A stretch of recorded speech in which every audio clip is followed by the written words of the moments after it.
ನಮಸ್ಕಾರ ವೀಕ್ಷಕರೇ, ರೇಣುಕಾ ಅಡುಗೆಗೆ ಸ್ವಾಗತ. ನೋಡಿ ಫ್ರೆಂಡ್ಸ್, ಇವತ್ತು ನಾನು ಮಸಾಲೆ ಆಮ್ಲೆಟ್ ಮಾಡಬೇಕಂತ ನಿಮಗೆ ತೋರಿಸ್ತಾ ಇದ್ದೀನಿ. ನೋಡಿ, ಇವಾಗ ಮಸಾಲೆ ಆಮ್ಲೆಟ್ ಮಾಡಲು 2 ಮೊಟ್ಟೆಯನ್ನು ತೆಗೆದುಕೊಂಡಿನಿ ಮತ್ತು ನೋಡಿ ಸ್ವಲ್ಪ ರುಚಿಗೆ ಬೇಕಾದಷ್ಟು ಉಪ್ಪನ್ನು ತೆಗೆದುಕೊಂಡಿನಿ. ಒಂದು ಗಡ್ಡೆ ಈರುಳ್ಳಿಯನ್ನು ಸಣ್ಣದಾಗಿ ಹೆಚ್ಚಿಟ್ಕೊಂಡಿನಿ. ನೋಡಿ, ಈಗ ಸ್ವಲ್ಪ ಧನಿಯಾ ಪುಡಿ ಮತ್ತು ಗರಂ ಮಸಾಲವನ್ನು ತೆಗೆದುಕೊಂಡಿನಿ. ಈಗ ನೋಡಿ ಸ್ವಲ್ಪ ಚಿಲ್ಲಿ ಪೌಡರನ್ನು ತೆಗೆದುಕೊಂಡಿನಿ. ನೋಡಿ ಸ್ವಲ್ಪ ಎಣ್ಣೆಯನ್ನು ಹೆಂಚಿಗೆ ಹಾಕಲಿಕ್ಕೆ ಎಣ್ಣೆಯನ್ನು ಇಟ್ಕೊಂಡಿನಿ. ಫ್ರೆಂಡ್ಸ್, ಇವಾಗ ಮೊಟ್ಟೆ 2 ಒಡೆದು ಹಾಕಿಟ್ಕೊಂಡಿನಿ. ಈಗ ನೋಡಿ ಇದಕ್ಕೆ ರುಚಿಗೆ ಬೇಕಾದಷ್ಟು ಉಪ್ಪನ್ನು ಕೂಡ ಹಾಕ್ತಾ ಇದ್ದೀನಿ ಮತ್ತು ಗರಂ ಮಸಾಲ ಮತ್ತು ಧನಿಯಾ ಪುಡಿ ಹಾಕ್ತಾ ಇದ್ದೀನಿ. ನೋಡಿ, ಇವಾಗ ಚಿಲ್ಲಿ ಪೌಡರ್ ಅದನ್ನು ಕೂಡ ಹಾಕ್ತಾ ಇದ್ದೀನಿ. ಉಪ್ಪು ನೋಡಿಕೊಂಡು ಹಾಕಿಕೊಳ್ಳಿ. ನೋಡಿ, ಚೆನ್ನಾಗಿ ಈ ರೀತಿಯಾಗಿ ಮಿಕ್ಸ್ ಮಾಡ್ಕೋಬೇಕಾಗುತ್ತದೆ. ನೋಡಿ ಫ್ರೆಂಡ್ಸ್, ಇವಾಗ ಇದನ್ನು ಚೆನ್ನಾಗಿ ಮಿಕ್ಸ್ ಮಾಡಿದ ನಂತರ ನೋಡಿ ಈರುಳ್ಳಿ ಕೂಡ ಮೊದಲಿಗೆ ನಾನು ನಿಮಗೆ ಧನಿಯಾ ಪುಡಿ ಎಲ್ಲವನ್ನು ಹಾಕುವುದು ತೋರಿಸಿದ್ದೇನೆ.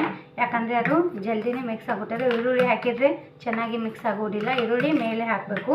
ನೋಡಿ, ಈ ಥರ ಮೇಲೆ ಹಾಕ್ಕೊಂಡು ಮಿಕ್ಸ್ ಮಾಡಿಕೊಳ್ಳಿ. ನೋಡಿ ಫ್ರೆಂಡ್ಸ್, ಇವಾಗ ನಾನು ತೆವೆಯನ್ನು ಕಾಯಲಿಕ್ಕೆ ಇಟ್ಟಿದ್ದೆ. ನೋಡಿ, ಇವಾಗ ಎಣ್ಣೆಯನ್ನು ಹಾಕ್ತಾ ಇದ್ದೀನಿ. ಯಾವ ರೀತಿಯಾಗಿ ಎಣ್ಣೆ ಹಾಕ್ತಾ ಇದ್ದೀನಿ ಅಂತ ಈಗ ನೋಡಿ ಆಮ್ಲೆಟ್ ಹಾಕ್ತಾ ಇದ್ದೀನಿ. ಇದಕ್ಕೆ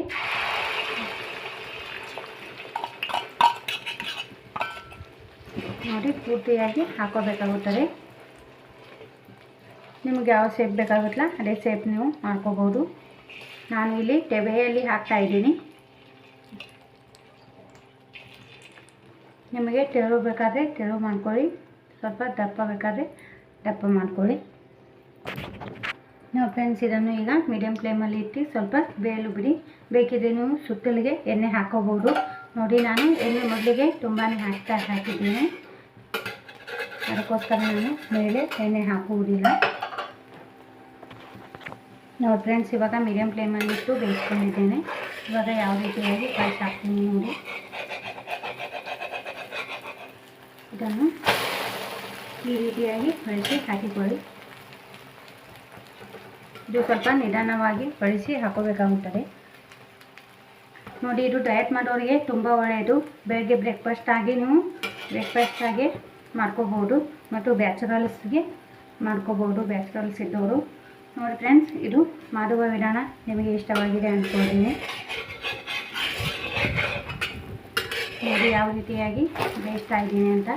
ಈ ರೀತಿ ಮಾಡುವ ವಿಧಾನ ನಿಮಗೆ ಇಷ್ಟವಾದಲ್ಲಿ ಲೈಕ್ ಮಾಡಿರಿ, ಸಬ್ಸ್ಕ್ರೈಬ್ ಮಾಡಿರಿ, ಬಾಜು ಬೆಲ್ ಬಟನ್ ಒತ್ತಿ ಮತ್ತು ಆಲ್ ಅಂತ ಒತ್ತಿ. ನಾನು ಯಾವುದೇ ವಿಡಿಯೋ ಹಾಕಿದರೂ ನಿಮಗೆ ನೋಟಿಫಿಕೇಷನ್ ಬರ್ತದೆ. ಧನ್ಯವಾದಗಳು ಫ್ರೆಂಡ್ಸ್.